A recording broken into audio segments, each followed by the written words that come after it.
Bonjour, beauté, bonsoir à tout le monde, à tout un chacun. J'espère que chacun se porte bien. Rapidement pour dire ceci, je pense que pour nous qui sommes chrétiens, enfants de Dieu ou spirituels, nous savons que la Bible nous dit, pour ceux qui ont la Bible comme fondement, comme parole de Dieu, dans Osée chapitre 4, verset 6, le prophète Osée dit, mon peuple est détruit faute de connaissance.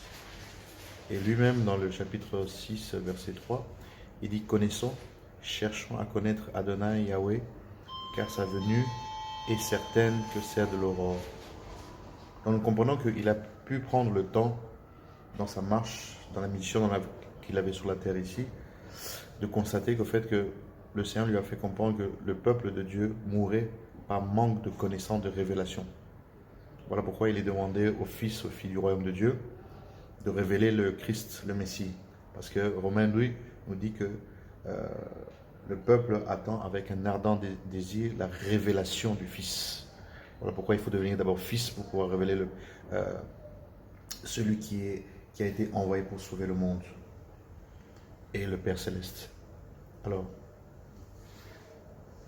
souvent on se limite au fait, chacun selon ses raisonnements, selon ses pensées, à des choses seulement par rapport à la sorcellerie, par rapport au mal, par rapport au péché, par rapport à tout ça. Mais une chose que beaucoup ignorent ou beaucoup oublient, c'est que les faux raisonnements, les fausses pensées, euh, la philosophie, le New Age, la pensée humaine, les émotions, les sentiments qui nous font parfois parler, font partie de cela.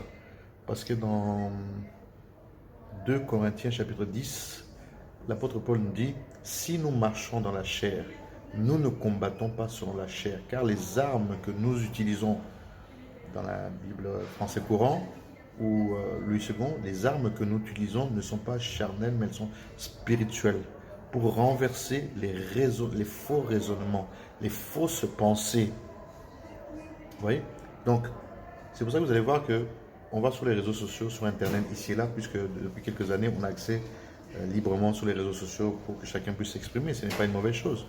Et on va voir parfois que lorsque un sujet est suscité par rapport à quelque chose qui peut interpeller, éveiller les consciences des gens ici et là, par rapport à des choses qui se sont faites depuis des décennies, des siècles passés, où certains ont été endoctrinés, ont été embobinés, que ce soit dans la religion, que ce soit dans le système hollywoodien, que ce soit dans la musique, que ce soit dans le théâtre, que ce soit dans le sport, que ce soit dans la politique et autres. Beaucoup en fait ont du mal et vont prendre vraiment de temps à développer des faux raisonnements, des fausses pensées, ne connaissant rien aux choses spirituelles. Nous ne disons pas que nous sommes meilleurs que qui que ce soit, mais Dieu a quand même pris le temps de nous isoler, de nous mettre un peu à l'écart lors de notre... Désolé, j'ai été interrompu. Que ce soit dans la politique ou quel que soit le monde. Car la Bible dit dans Ephésiens 6, nous n'avons pas à lutter contre la chair et le sang, mais contre les principautés, les dominations, les princes de ce monde. Et on oublie que dans chaque territoire, puisque on voit dans Apocalypse 12, excusez-moi de paraphraser vite comme ça, Satan, la Bible dit dans Apocalypse 12, verset 9, qu'il y a eu une guerre dans les ciels entre Satan et les anges, et entre Michael et Satan, et ils n'ont pas été vainqueurs parce que l'archange Michael et ses anges ont combattu et ont vaincu à cause du sang de l'agneau, à cause de la parole de leur témoignage.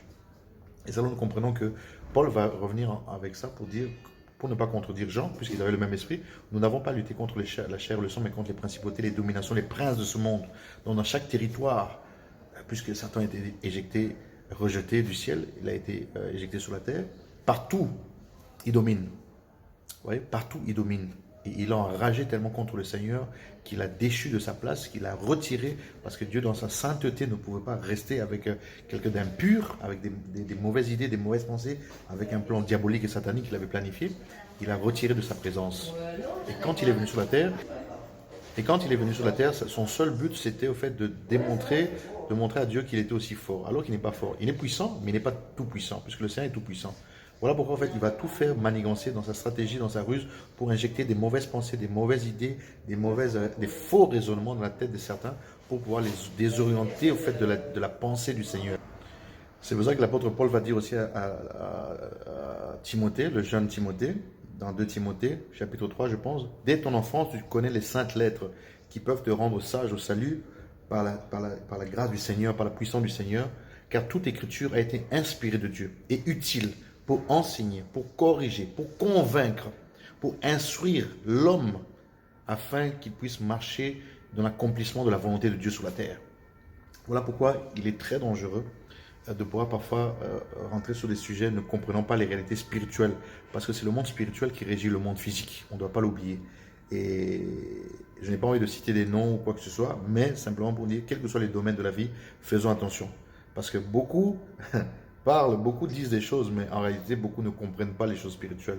Parce que le monde spirituel, il est tellement deep, tellement profond, tellement large, tellement profond que s'il n'y a pas la révélation, c'est compliqué. C'est pour ça que 1 Corinthiens chapitre 2 va nous dire ceci. Il va dire l'homme charnel, l'homme animal ne comprend pas les choses de l'esprit, car il est difficile pour l'homme animal, l'homme charnel de le comprendre. Mais l'homme spirituel, au contraire, juge de tout. Et lui-même, il est lui-même jugé par personne.